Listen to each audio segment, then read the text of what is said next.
Yo, what's going on, Dragon Ballers? We are here with a new errata list, and oh man, there's so many weird things about this. This is just an errata list, no ban list. So I've already read this, unfortunately. I guess I can't give you guys my live reactions, but we'll talk about this.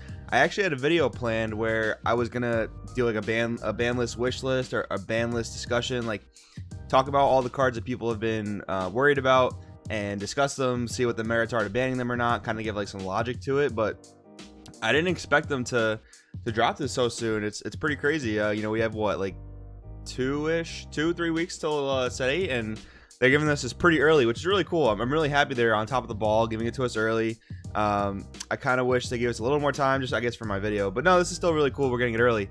Yeah, only erratas, no ban list. Really interesting. I guess we'll just get right into it. So, announcement. Additions to the ban limited errata cards list with the release of Series 8 to our fans. 6 cards will be added to the errata list for the release of Series 8 Malicious Machinations. Errata card number 1, World Peace. One of the cards that I think was on everyone's list for getting banned.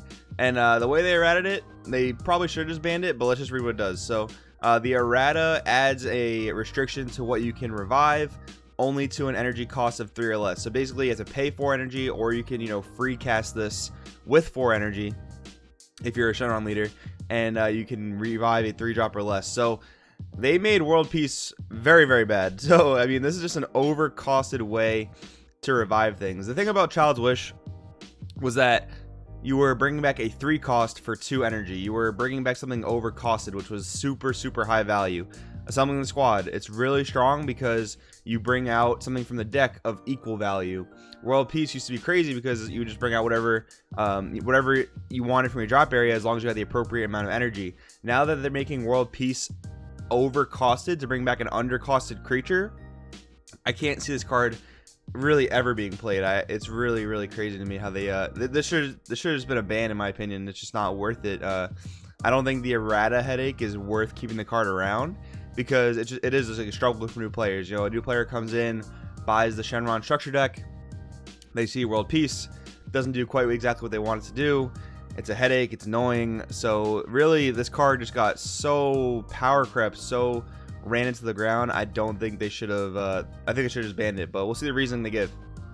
Reasoning: Shenron leaders can play game-ending cards without paying energy. Very true.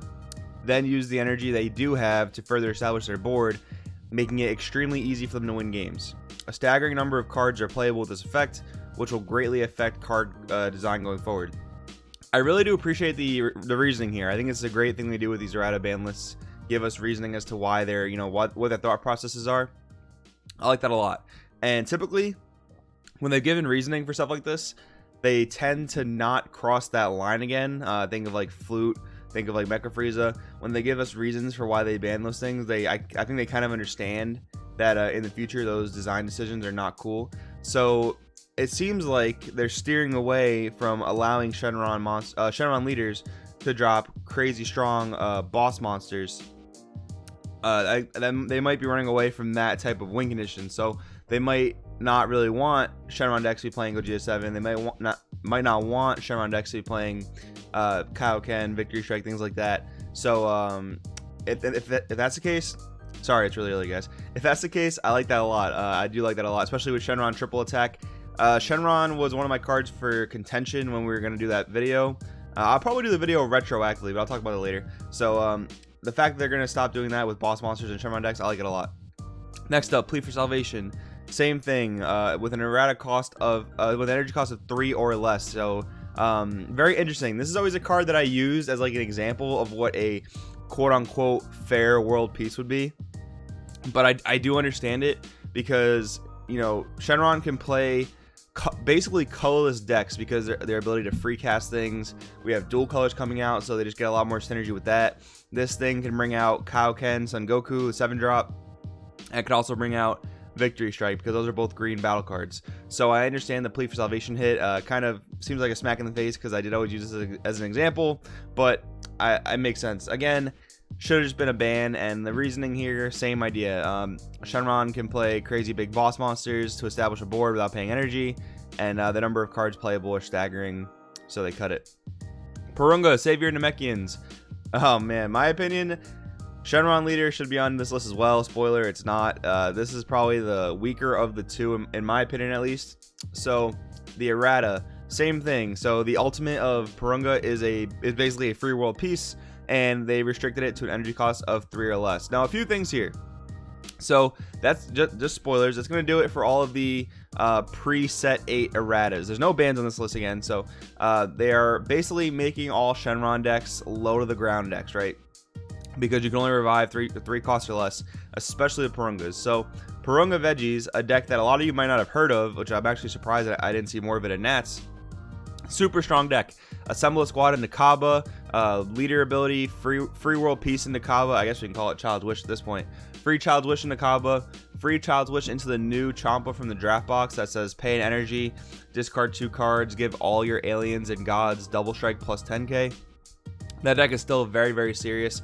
There are a lot of answers to aggro, so I'm not going to say it's tier 0, broken, anything like that. It's almost definitely not, but it's still a very strong list, and it seems like they want Shenron to be more low to the ground, which is very interesting. I mean, Shenron leader triple attack doesn't necessarily synergize too well with anything low to the ground. And with that being said, unfortunately, Shenjita is probably still alive, you know, typical Shenron Gogeta. Before Nats, me and my team were tinkering with a lot of assemble the squad builds for Shenron Gogeta, and those are basically untouched. I mean, you don't have like ways to get Shenron Figure Majesty out for free, so it's probably a bit more manageable. You also don't have the ramp option, so you will get hit by things like Mutaito. Toa will have a little bit of an easier time dealing with you. You cannot free world piece Gogeta 5, which in my opinion was one of the strongest things that deck could do.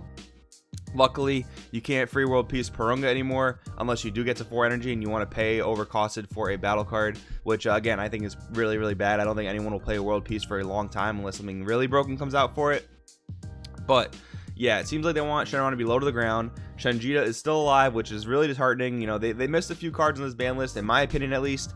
Janemba leader, Gogeta 7, those are just my things. You know, Gogeta 7 somehow still dodges this ban list, which I don't get. It's just one of the most unfair cards. This, and actually, another interesting point, I thought they were really done with erratas. Like the way they were talking about it, they really wanted to steer away from erratas, at least the last time I checked, and they wanted to implement more bans because it's cleaner, it's easier, it's better for new players, things like that. But this is an errata list where I think they could have taken so many great directions. Gogeta 7 errata to, I don't know, blue Gogeta leader only. That would have been really, really good because, you know, you had that structure deck Gogeta archetype with the Goku and Vegeta fusion cards that work for Gogeta leaders.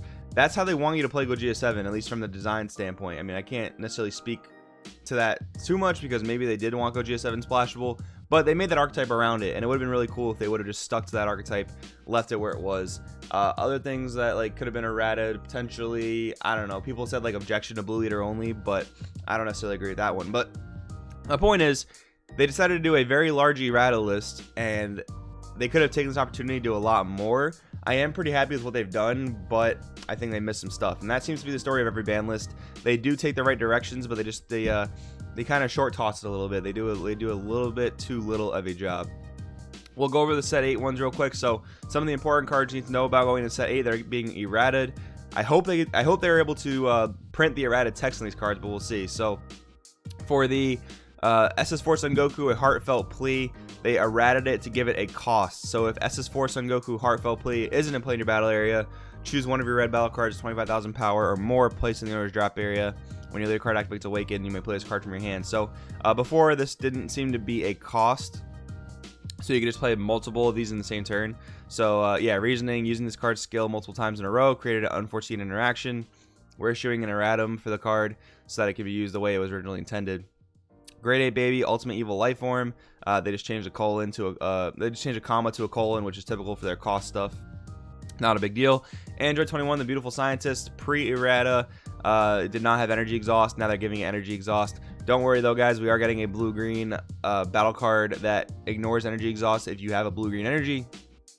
Blue-green, a crazy color combination, so I'm pretty excited about that one, but they needed to add it back to this. So errata implementation dates. The above erratas will be implemented for the first release of set 8, North America. That's Friday, November 15th, and there are no cards being removed from the list at this time. Our next announcement regarding the ban limited errata list is scheduled to be before the release of Series 9. So again, guys, overall, my opinion, a little bit short-sighted, a little bit short-tossed. Could have been a lot more done with this list, especially because it was an errata list where they could have, taken the liberty to change a lot of things if they were going to do any at all. I think every card on this should have just been banned, except maybe Purunga. Purunga is a pretty acceptable errata because that's like an entire leader card that people really like. So, but World Peace and Plea for Salvation, my opinion, could have just been banned. And yeah, so I was gonna do a video discussing what should be banned and like give merit to things. And maybe I'll probably still do it retroactively. I'll kind of look at what we have as a list now, and I'll talk about all the cards that people wanted to either ban or limit or errata. And we'll have a discussion video of it. It'll be pretty cool, but I guess I'll do it retroactively. So guys, let me know in the comments below what you think about this ban list. In my opinion, little underwhelming. Still very big changes though. Still very big changes. Let me know what you think in the comments below. Thanks for watching. I'll see you guys next time.